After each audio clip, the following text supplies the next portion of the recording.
Well, good afternoon and welcome to Lodi Con. And this afternoon we have a little Sonic panel for the next 20-25 minutes or so. We have two of our three voice actors to my right, Jason and Peter. Lisa is on her way as well.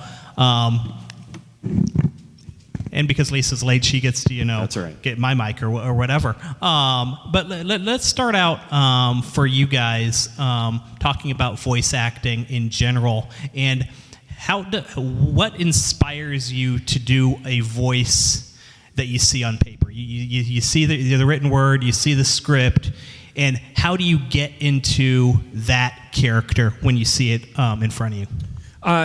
A lot of it is just instinct, trial and error. There's so many times when I will have an idea for a character, if I'm auditioning for it, looking at the picture of the character, and then whoever gets it, it's the opposite sort of tone or tonality for voice. Television's Lisa Ortiz. Lisa Ortiz. Hi. Hi guys, sorry I'm late. But then again, there's a trial and error thing too. A couple of the characters, Jet, I never had to audition for. The Werehog, I didn't have to audition for. And the directors of those projects just said, give us a couple examples and we'll pick the one that we want to do. So you just kind of improvise, practice. Years and years of just doing goofy voices sort of catches up to that whole process. I also think, like, for me, it's what if this character catches on like it's a Simpsons? What do I want to do for 30 years? Like, what's going to be fun for me? And if I'm having fun doing it, then I feel like the viewers will have fun watching it. And I think that's really important. Like, you don't want to do a voice that you're just like, let me just get through this one audition with this voice. Because if you book it, then you have to do it. And if it's like tearing your vocal cords apart or not fun to do, you don't want to do that. So I think it's so important to have fun in what you do that really brings that character to life. Great, and I'm going to send it. What was the exact original question? Because I can figure it out, but I want to make sure. Well, Guess what it is, yes, Lisa. Yes, It's guess what? how do you pick the voice, or when do you pick it? Or when you see a script and you just see the paper in front of you, how do you move that into an actual voice and bring that to life? Cool. So everything that they just said, you're looking at it, and I don't know if I'm saying the same thing that they said already. That's because I want to. I want to say it twice because it's that important, okay? But you have the picture, so you have the character, so you're looking at different sizes. Also, I direct at this point. Also, you're looking at like if they're little. Like when I went into Amy, I'm like, she's like this little thing over there. I did hear some of the Japanese, but I was also like, okay, she's a short little, she's like up over here. So you're looking at the size. You sometimes look at characteristics that they've animated. It is about making sure that you make a voice that, and sometimes you have a voice that you're matching, but a lot of times you're looking at an artist will, if you get the chance to see a picture, an artist gives personality to that picture, and so then you're bringing your voice to that personality of what you're doing. And yes, you want to make sure that you can do that voice for a long time. You probably aren't prepared to shout it for 20 years, but you want to make sure that you do that. But a lot of it is also personality and play and all the things that they were saying. But you want to make sure, I've heard people come in and give voices like, hey, what are you doing? Blah, blah. If I had to do that for 8 hours, I would live on the subway. I think there's also like really just something that a lot of people don't know is when it exists in Japan beforehand, a lot of times the Japanese give the bigger guys higher voices and the tinier guys deeper voices. And that's always really interesting to me of like, oh, maybe his voice is the opposite of what he looks like. Yep. And then, interesting, reading your bios, both Lisa and Pete, you guys came from the comedy world. And how does that relate to voice acting, maybe improv, being on stage, and being able to project that voice and being able to create the characters that you do? For me, I would say that a lot of the stuff that I do, like I did a lot of improv beforehand, and I did a lot of choking into the microphone, which is just today. I just brought you my specialty right in front of you, live. You don't even have to pay extra for that. It's good. This is a lot of improv is me just being delirious and saying what comes into my head. But physicality is a big thing for me with voices. Like a lot of things when we're doing this and it's stage stuff, like there's, I didn't even know, like a lot of times I'll imitate the body language of if we have the pre-existing thing beforehand. And people would say to me, like we used to do these things where you don't always see yourself because you're by yourself in the booth, But the person who sees you is the director, and a lot of the people, these guys as well, when they come into the booth, they're changing physically what they're doing. So a lot of that is comedy beats, and also physically changing, and how you move and stuff like that affects what comes out of your mouth. So I would say that. But yeah, I've had people they're like, you just changed your whole body language when you did this. When I did Lena, I had a pose that I would go into, and that would get the voice to me. For Amy, you'll usually see me go like this. I don't know why she stands like that in my body, but she does. And you want to argue about that? You can fight me. There's a wrestling ring out there. We'll throw down. Except that I will put Jason in the middle inside of that, because he fights every battle for me. No, I won't. I never saw a picture of Silver beforehand, which was crazy. So as you guys know, you probably know more about the character than I do.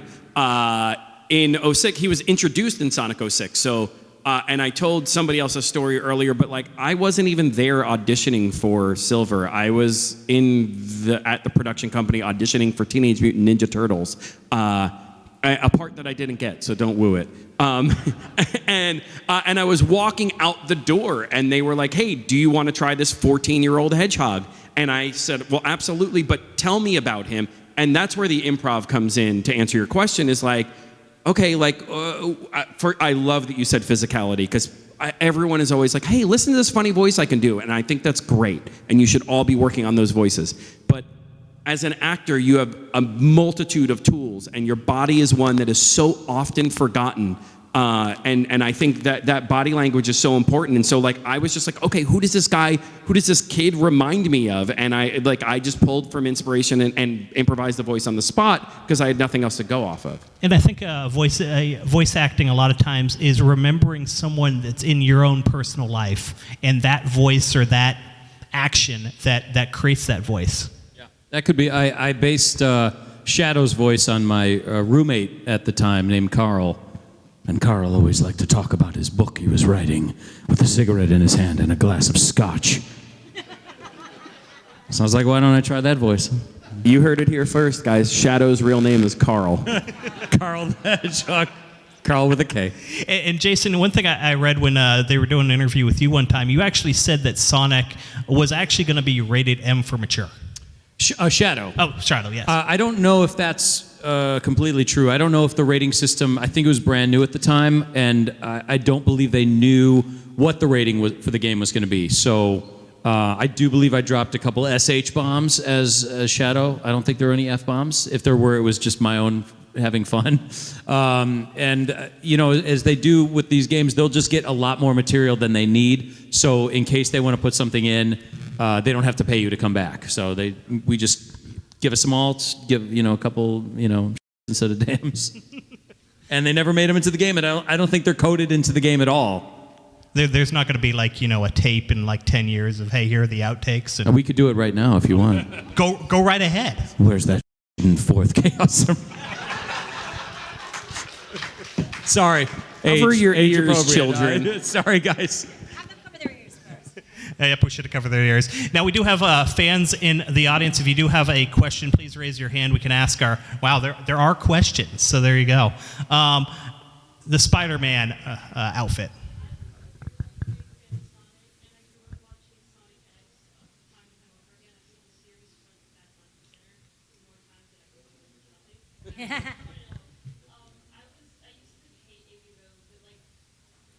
That's fair.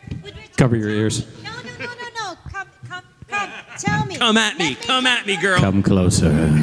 You used to hate her, but what were you say? But I grew really fond of her because I just really liked the voice that you did for her. I thought it was so lively. And my question basically was, when you were talking, how is it that you were able to control the pitch of her voice and maintain it when she's yelling? Because she's so high, and in order to yell, it has to be so much stress in your voice, and it's impressive. It's actually not, and one of my goals with Amy, a lot of that is where you get into voice control, you get into training, singing, other things. If you hear my normal, even when I'm doing this, I'm sort of in the front over here. It's what we call about being in the mask when you sing. Most of the people, and this is a thing why I tell people who want to do voiceover to study and study their voice and their instrument, if you put it on the back of your throat, like if I'm talking like this or if I was talking over there, I'm going to get a deeper voice that's going to sit on my chords. Most of the time, when you're doing stuff for this, like Amy is very much in the front and she's very much up here.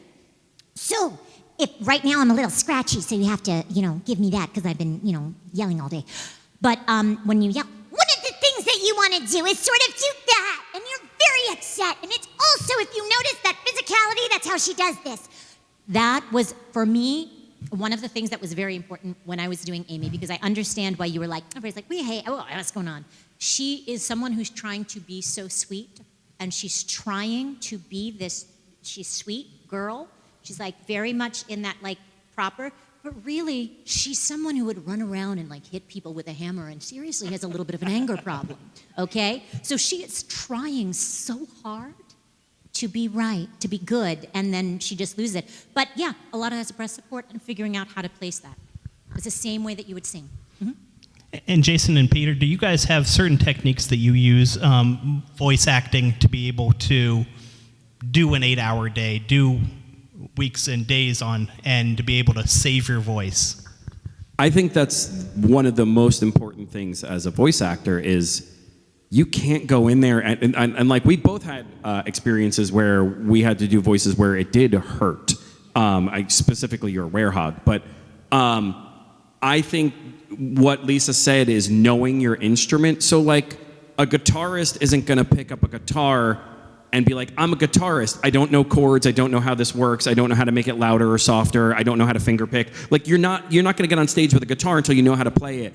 And a voice actor should feel the same way. I continue to this day. I still take voice lessons because I learn my instrument more and more every time I'm in those lessons.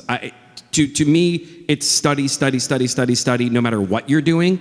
I think it's the most important thing because I want to, how hard I did Silver's voice, which is all the way up here when I was 20 something years old. I'm 47. Like that was almost 20 years ago. And so that's not an easy thing to do, is to maintain that vocal. You could, if you listen to Bob Dylan now, Bob Dylan's a singer for all you kids. If you listen to Bob Dylan now, he didn't maintain his voice, and he sounds like a pile of trash when he sings. And that's my favorite musician, so I'm not trying to insult him. It's just if you don't maintain your tool, you just can't maintain that voice, And so I think it's really important to know what you're working with.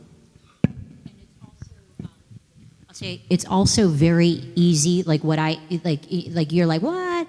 It's not, it is also, we all create voices on our own that are like voices of things that we do. You do them naturally, and then you learn where they get put, and you kind of have a thing of what you can do, and then you learn, I still take voice lessons also, and there was a period of time, like I did a show, I don't know if anybody is familiar with the show called Magical Do-Re-Mi. So Magical Do-Re-Mi, the character that I play is this witch who turns into a blob, and she is a combination of my mother and Harvey Fierstein, okay? She sounds like this whenever she talks and does anything. That's just the way that it goes, okay? Now, I had to sing that song. I had to sing a bunch of Christmas songs and a bunch of things, like belt out those songs in that voice. One of our friends who also played Erica, who was also in Sonic over here with us, she had been doing at the time One Piece and had lost because her Luffy voice, the placement that she had done, she's a Broadway singer, and it was so scratchy and so there, and she was so into it, it was great, but for a while she couldn't hit the top notes that she had on her register. People don't think of your instrument like your chords are muscles. So if they get too tight, you can damage them, just like you can injure yourself if you're exercising. So it's really important. So I went to my voice teacher at the time, who taught me how to support better, how to sing, and what I needed to do to make sure that I could relax my cord so that I didn't damage it. It is one of those things that if you know how to use what you have, you can keep it much longer. Just like exercising, just like anything else, there's a little bit of a science and a support to that. And that's how you stay in a career for a very long time without damaging it. And I'm not going to stay on this too long, your chords change, they mature. By the time you're 27, that is the full instrument that you have, and it's going to change as you get a little bit older. But anything that you have up to there is your voice changing. 27, around there in your late 20s, that's when you have your full thing. I only know this because I studied, and because of that, I can still do the voice today, like we're talking about with stuff. So that's why I tell people to study. Questions? I just make horrible choices. I've ruined my voice so many times. I can't believe I'm still speaking today. Honestly, I've blown my voice out so many times, and it always astounds me when it comes back. But I attribute that to hydration, lots of water. Give up soda. All of you will give up soda today. It's the carbonation, the sugar. It is, yeah. Questions in the audience? We got questions for maybe 2 more. In the white shirt right here. I like your shirt. Yes. So, what would you guys say is your favorite parts of being a part of the Sonic's history, being part of the franchise? Being able to meet the fans. It's really been the most rewarding thing. I mean, doing the job was incredible. It was like a dream come true every time we were in the booth. I mean, it was the biggest job I ever had to that point. But this almost surpasses that because it's just so surprising to meet the fans and hear your stories and how much Sonic has meant to you guys. And you know, it's something I never expected. So I think that's part of why it's so special. Last week, I got to go to Sonic Symphony and in Los Angeles, and people didn't know I was there. And they started playing Dreams of an Absolution for the symphony. And so I was there with my wife. And when Dreams of an Absolution came on, the people around me didn't know I was sitting right in front of them. And Silver came on the screen for the first time, and the whole 3,000 plus people erupted into screams, and the people behind me were, "I love Silver so effing much," you know, this and that, and I lost it. I started bawling because I'm like, oh my God, 3,000 people are screaming for my character on screen. You guys are the reason why, the money at first was the reason we did it, but you. But you guys are the reason why we continue to go to these conventions and stuff like that, because it's just so amazing getting to meet actual fans who care about this franchise.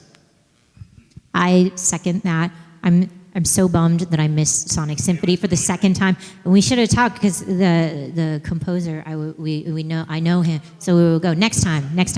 But it's crazy. It's to be part of this and to have it's a double thing. It's you guys, but I will also say that it's these guys also, because someone asked me today what was it like at 4 Kids, and I said that I still have so many people that were there that I met who have become friends and are still part of my life, and that's so amazing. And to be able to have this that we did so long. My nephew watches it. My brother made my nephew watch it, and he loves it. He's a huge Sonic fan, and he likes it anyway. They didn't believe that I was in it at first. So literally, they watched it, and they were like, "Look, it's Titi," and they were like, "Yeah, okay." And I was like, "Great, thanks." But to be able to be part of something that means so much to so many people, and also to just see you guys week in, week out, and come to these is really, really, really, really great. And I will say this, that I get as excited, and I know they do too, I get excited when I see your cosplays or when I see other stuff or things like that. It makes me happy to know that something, I'm gonna get emotional today, but it's something that we worked on and that was part of there has been able to be a part of so many people's lives in a positive way, and has been something that has a positive influence on you guys. And that, I think, is really, really wonderful.